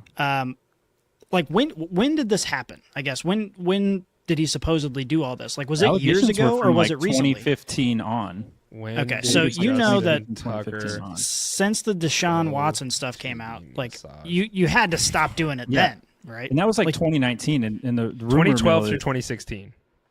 Oh, the rumor mill is that like he really started to pull back from a lot of that stuff when the Deshaun stuff started leaking, because, you know, he was probably had to. Shit. You know, so 2012 through 2016, that's a 4-year span of him trying to diddle these. You know, he didn't just go cold turkey at 2016. I don't think you can just quit doing that and like you're just like one January 1st, you're like, that's it for me. You know, like when did the Deshaun Watson? No more splooging all over massage tables. I'm no longer interested in this anymore. Deshaun Watson. What a weird habit. Massage parlor. I'll just Google that. Your Google's going to be very confused. I'm not looking forward to another. So this is an ESPN article. It said 2020 he had coaxed a woman into oral sex. His went back for a while. Yeah, so like I don't know. I mean, I will say this, and the friend will go unnamed, and after we quit recording, I'm more than happy to tell you their name. But I do have a friend that would frequent establishments like this, massage parlors, for normal reasons, because he had a massage. And it there was more than one occasion that he was propositioned by the masseuse if he would be interested, and he obliged. Was it Scotty's father? I do. What the hell? That would be amazing. That's just shots fired. What the hell? No. No. Well, there's a story behind it. Your dad goes to massage. He goes to massage places. No, it was not. As many Scotty's people dad. do. It was not Scotty's dad. I will tell you. It's our age. It is our age. Okay. I will tell you. Okay. I'll tell you off air. But all right. Okay. And then the last one is Robert Kraft. You know, it's a very similar situation. I don't get it. I don't. Whatever. The winner of this award is Justin Tucker. You know, Deshaun Watson. We've already seen it come and go. Robert Kraft. I think paid everyone off to not talk about it, and Justin Tucker right now is under a lot of heat for it. So, and he was leaving his mess everywhere. He was having a good old time. He was like a fire. That's the worst man. part. That's the most disappointing that is the worst thing to part. me. Like, just clean it up. What are you? But he was having the best time. Like you imagine, like we all know post nut clarity. Like you don't have any clarity. Oh, like yeah. All right. You're just like, I'm just going to leave this here for them to clean. All right, my he's maids just in a will constant clean state of being horny. Like he doesn't ever see clearly. I guess not. Good for him. Yeah. Well, congratulations, Congrats, Justin. Yeah, congrats, I guess. Congrats, man. All right. This is great. This next award is Scotty's most hated NFL personality. There are 5 candidates here, and Scotty is not allowed to talk during this entire award. We'll hash this out. Yeah, so we have Joe Burrow, Nick Sirianni, NFL halftime shows, Richard Sherman, or Dan Campbell. So NFL halftime shows, that's a great ad. That is a great ad. Nick Sirianni, we all know how Scotty feels about Nick Sirianni. He hates his face, man. There's just something about that guy's face. He hates his face. So definitely he's mentioned that a lot of times. His hatred for Nick Sirianni runs mostly, I think, because of his physical looks. But the jury's out. Next up's Joe Burrow. Do you know why Scotty hates Joe Burrow? He's cringy. Well, he does all that like weird face stuff, and then whatever, I'm him. He's cringy. Stuff. Scotty, you're not allowed to talk. I know, but don't forget to talk about his outfits. His outfits. Scotty hates the way he dresses. Yeah. Honestly, Caleb Williams should be in here as well. I think we forgot to leave him off, but Scotty is not a big fan of Caleb Williams, largely because he paints his nails. And we'll get him next year. Yeah, I'm sure it'll be on for years to come. NFL halftime shows. You heard Scotty at the beginning of this whole thing. He's very, very passionate about. He hates them. He wants Dad Rock. What about the kids? Yeah. What about the children while you are showing your bosoms? Yeah. Put it away, ladies. Richard Sherman, I don't think Scotty really hates him as an announcer per se, but I think it was his when he was a player, he hated how like arrogant he was. So we figured we'd throw him on the list. Scotty, go ahead, come off mute. Why is it Richard Sherman? Why do you hate him again? I don't know. It's been a long time since I've really voiced my hatred of Richard Sherman because as an announcer, he's really not all that bad. But during Slapdog's right. During his playing days, he gave some interviews where he was just the most arrogant piece of shit. And everyone talks about him like he's a genius because he's college educated and he's probably smarter than the average person. But when he talks, he doesn't sound smart. He says dumb things all the time. And it's just like, I don't know. He just rubs me the wrong way. It's rekindled, baby. It's rekindled. Scotty's back on the hate train. And then the definitely making the Mount Rushmore of Scotty's most hated people is Dan Campbell. Oh, easily. Dan Campbell might act, and Slaps, let's go ahead and tell the people who won this. Oh, it's Dan Campbell. It's Dan Campbell. I think Dan Campbell has all four faces on Scotty's Mount Rushmore of hate, and at various stages. So I'm not surprised Dan Campbell won this. I think Scotty's tired of his antics. I think he's tired of the decisions he makes. I think he's over it. So yeah, I think from a coaching perspective, the decisions are really, really a big one.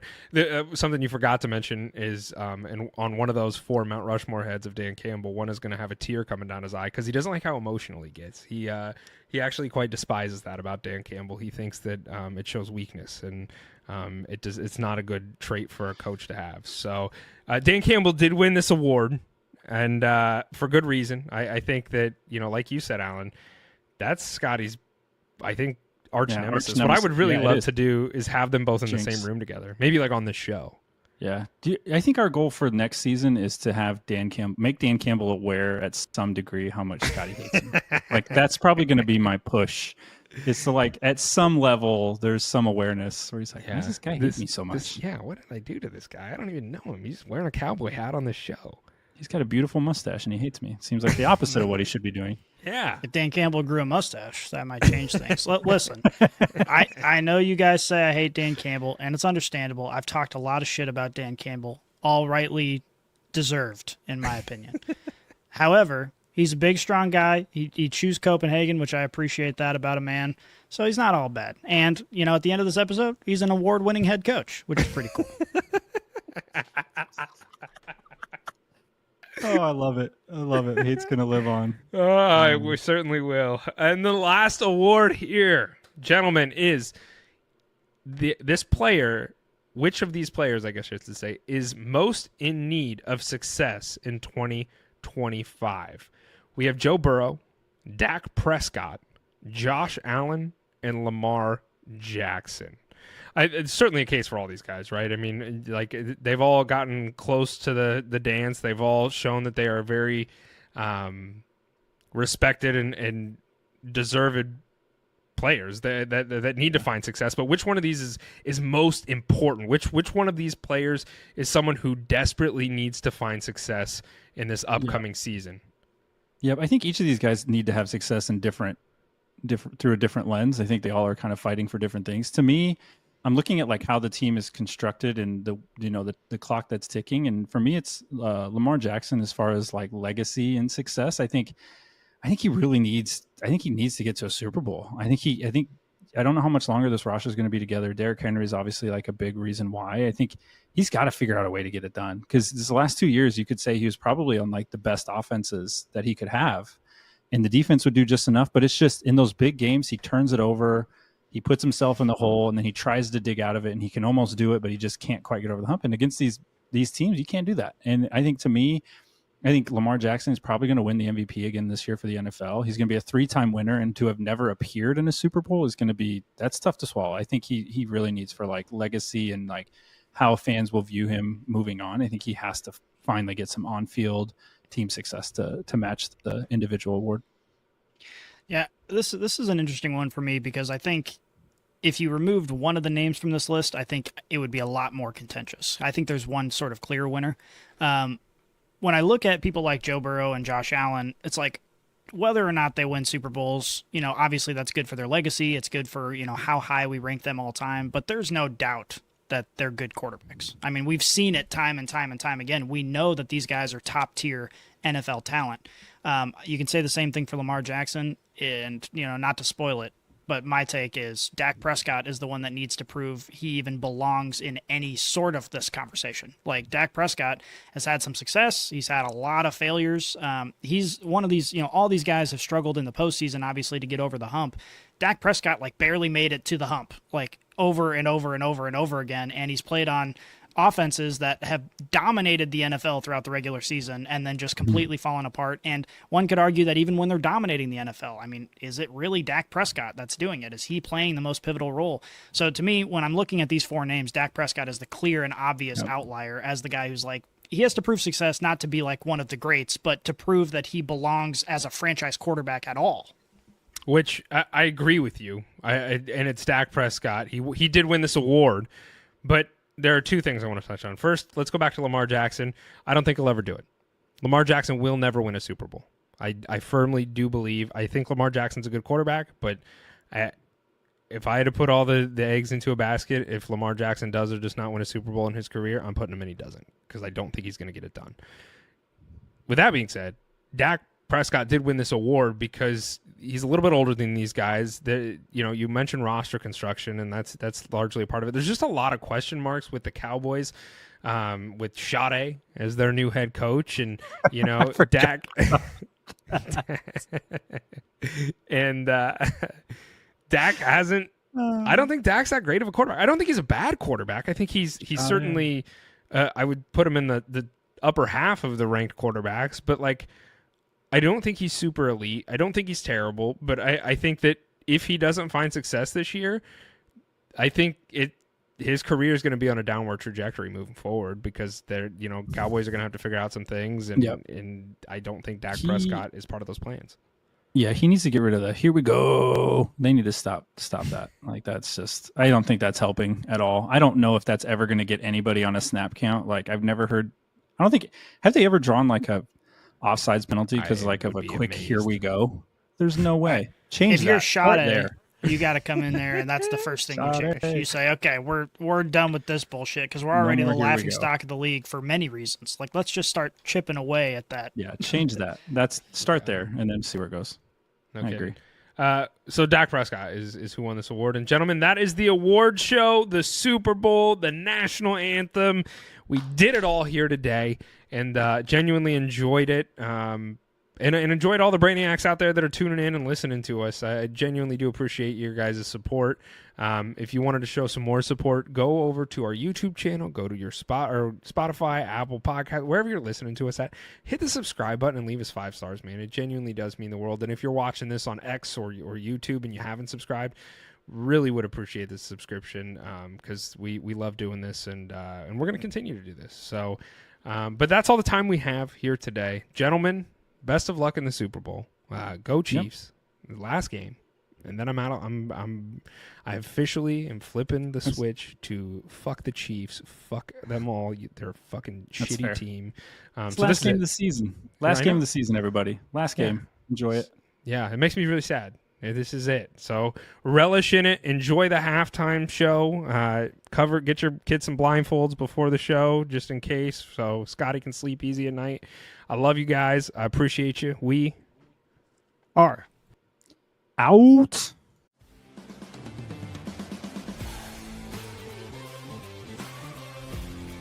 If you enjoyed this episode, make sure you tune into our new releases every week on your favorite podcast app. Follow us on Twitter, Instagram, and Facebook, and check out LeatherBrainz.com for all of your fantasy football needs. And remember, Brainiacs, a championship should be more than a fantasy.